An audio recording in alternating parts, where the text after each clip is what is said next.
What's going on YouTube and welcome to Courtside today with your host Sarchan. Pascal Siakam got traded to the Indiana Pacers and he just played his very first game for them in a close loss to the Portland Trail Blazers. We're going to be talking about Siakam's fit in Indiana and we're also going to be talking about the Toronto Raptors, who in recent weeks have traded away OG Anunoby and now Pascal Siakam, the two cornerstones of their franchise in past years. But before we head into the video, please leave a like and subscribe as it helps the channel out a lot. Thank you very much. Essentially, the trade was Bruce Brown and 3 first-round picks for Pascal Siakam, which I think is a very good move for the Indiana Pacers. The Pacers needed a guy in the front court who they could throw the ball to, who could score, who could pass a bit, and who very importantly could defend some bigger guys. The Indiana Pacers haven't had that, and we have seen that they're gonna need that in the Eastern Conference. The two top dogs, the Celtics and the Bucks, they have front court players. They have Jaylen Brown, Jason Tatum, Giannis Antetokounmpo.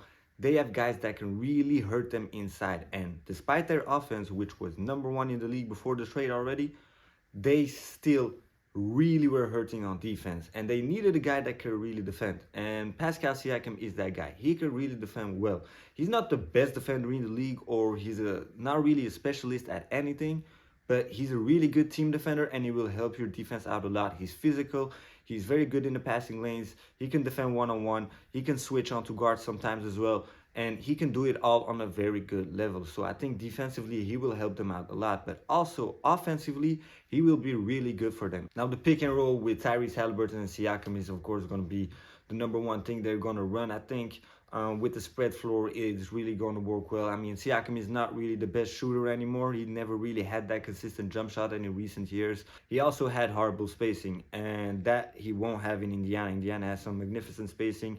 Even at 5 with Miles Turner in the backcourt, they have Tyrese Haliburton and Buddy Hield. They have some guys that can really shoot the ball, and they have some depth as well. So with the spacing, he doesn't have to worry about that anymore. Now all he has to figure out is how he's going to run the pick and roll with Tyrese Haliburton and how he can get some shots that can be really high level efficiency for him. Tyrese Haliburton is already one of the best passers out of the pick and roll, probably even the best passer out of the pick and roll in the league we have right now. And then the pick and roll with Siakam is going to be really good to see because he can really help him out of there. Instead of being a catch and shoot threat like Miles Turner and Jalen Smith, or a lob threat like Isaiah Jackson or sometimes Miles Turner as well, Pascal Siakam can really run the pick and roll and then catch the ball out of the short roll and then start playmaking for the others as well when Tyrese Haliburton gets trapped, which is going to be really big for them. And, you know, as a finisher, he has got a really efficient, this year is one of his most efficient years in the NBA. Pascal Siakam is only getting better, and this was the right moment for the Pacers to make a trade. They already have a lot of depth, and Bruce Brown already wasn't giving them the best shooting. Bruce Brown is a really good player, no disrespect, of course, and we're going to talk about that in a bit.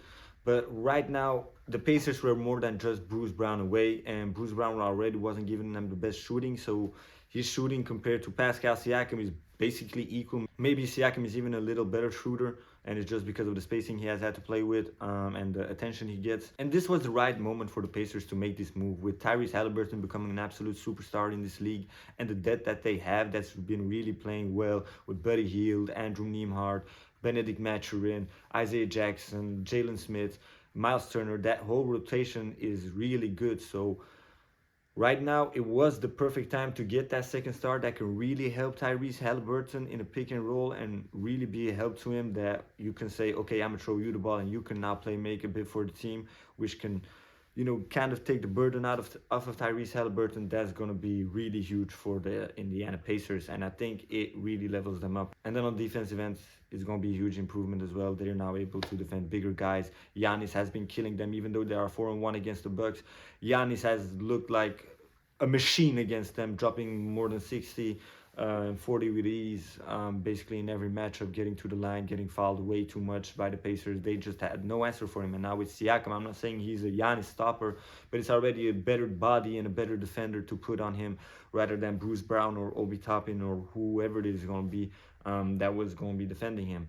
So for the Indiana Pacers, it's a really good move, and I like their fit despite their loss last night, where it looked like Jerami Grant took it personal that the Indiana Pacers didn't trade for him, and Malcolm Brogdon took it personal that the Pacers traded him away. And those two were really efficient and really hurt the Pacers on the defensive end. They're still not a great defensive team, but offensively they look nice, man. They look nice. Siakam had an efficient night in his first game, 9 for 14. That's really all you can ask for a guy in his first game. Except his free throws, man. Shot 2 for 6, but the whole Pacers team was struggling with their free throws and in the paint inside, of course. It was the Blazers who only scored 4 threes compared to the Pacers 20.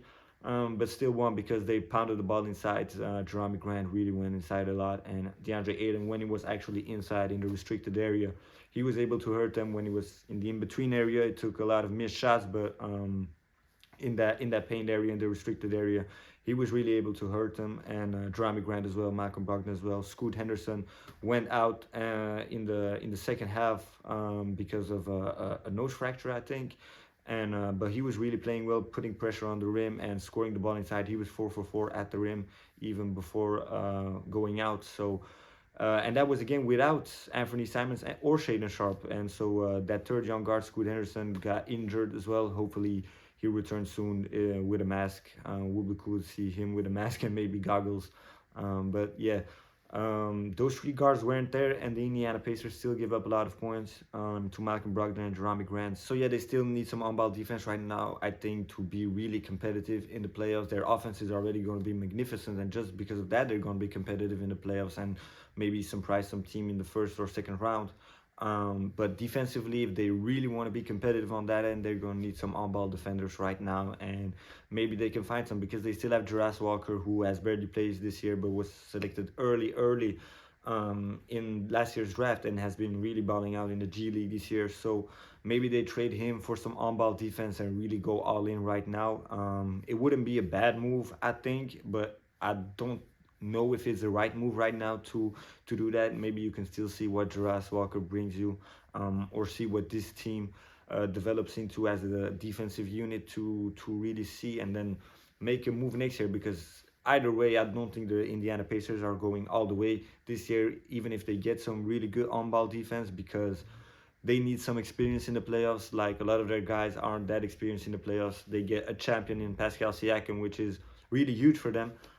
But they're gonna need some experience together this year in the playoffs, so I don't think this is the year for them. But yeah, this is a really good move for this season, to be a bit more competitive, to get that experience, and then for next seasons to really be a contender on that end after some more tweaks to the roster and getting that real competitive roster that can actually compete with everyone in the league right now, as their offense can right now, but their defense can't yet.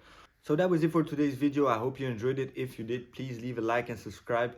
Also leave a comment down below. Who do you think won the trade? Is Pascal Siakam on the Indiana Pacers going to be a good fit? Were the Toronto Raptors too late in trading Siakam and even OG Anunoby? What do you think?